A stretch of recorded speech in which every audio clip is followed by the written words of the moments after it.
This video is going to discuss how nations would adjust to trade imbalances under the gold standard.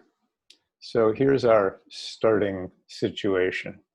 We've got these two countries, and country B is exporting a lot of goods to country A. And actually, this should really be thought of as a net flow. Net flow of goods. So they're sending goods this way. This country gets the goods. And then to pay for them, country A is sending gold over to country B. So more goods are flowing this direction, more gold is flowing this direction. And so we would say that A is the trade deficit country, and B is the trade surplus country.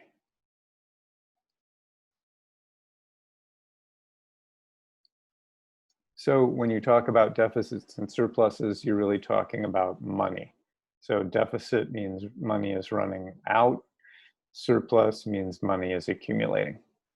All right, so that's the basic setup. If it helps you to think about it, you could think about it in today's terms as, B would sort of be like China, sending more goods to the US than the US sends to China. And so as a result, the US is sending money to China. However, what's different now is we're no longer sending gold, we're just sending dollars, which aren't connected to gold. But back in the old days, the money that went over was literally connected to your gold supply.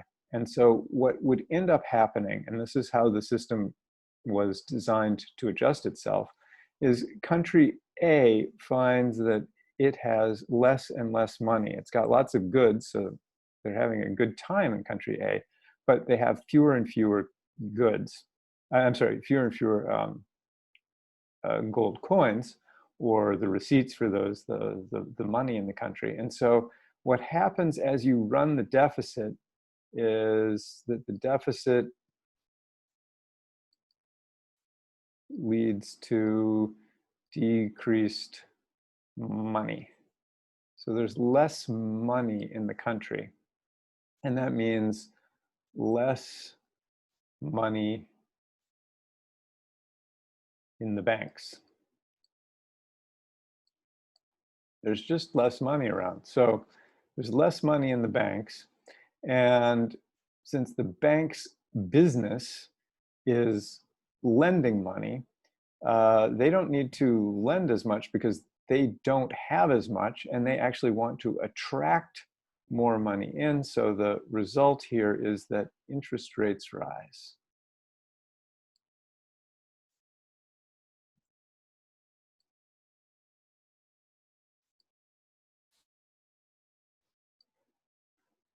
And the interest rates rise and rise and rise.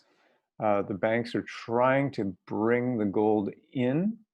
And the other thing is that since there is so little gold or money in the country, they can charge a really high interest rate when they do lend to someone. So when the interest rates rise, that means that it is more difficult for the citizens of country A to borrow to spend money.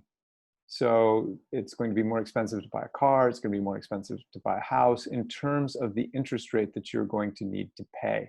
And it's going to be more expensive if you are borrowing to buy the goods from country B here. So the interest rates rise, and that leads to an overall slowdown of the economy.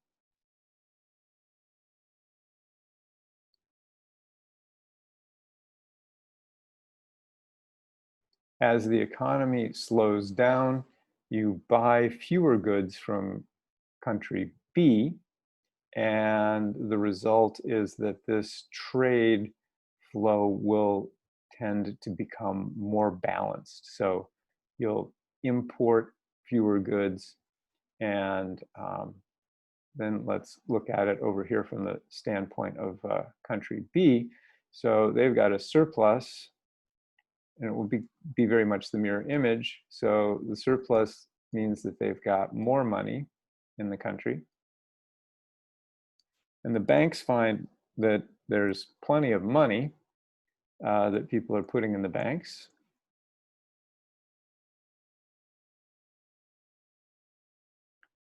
In the banks. And when they have lots of money and they're competing with each other, the result is that interest rates fall.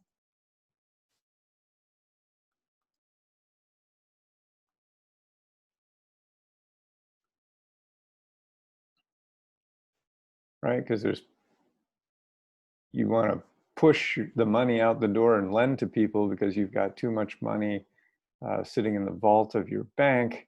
And as the interest rates fall, that means that it gets cheaper for the people in country B in terms of the interest expense to buy, cars, homes, and consumer goods. And so as a result, you have an expansion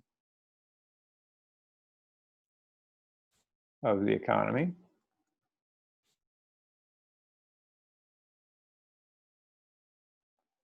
And when that happens, then the demand to purchase goods that maybe country A is manufacturing becomes greater, because these people are over here, they're going to start really whooping it up. And so that also will tend to boost the flow of goods now from country A to country B and reverse the flow of gold from what had been from A to B.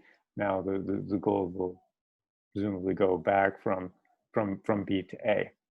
So that's how the gold standard was supposed to work, to bring trade imbalances where you've got a surplus and a deficit back into balance. The deficit country is going to have high interest rates, a slowdown of the economy, and basically this amounts to an adjustment by having a recession. And over in the surplus country, you're going to wind up basically having adjustment by having a boom.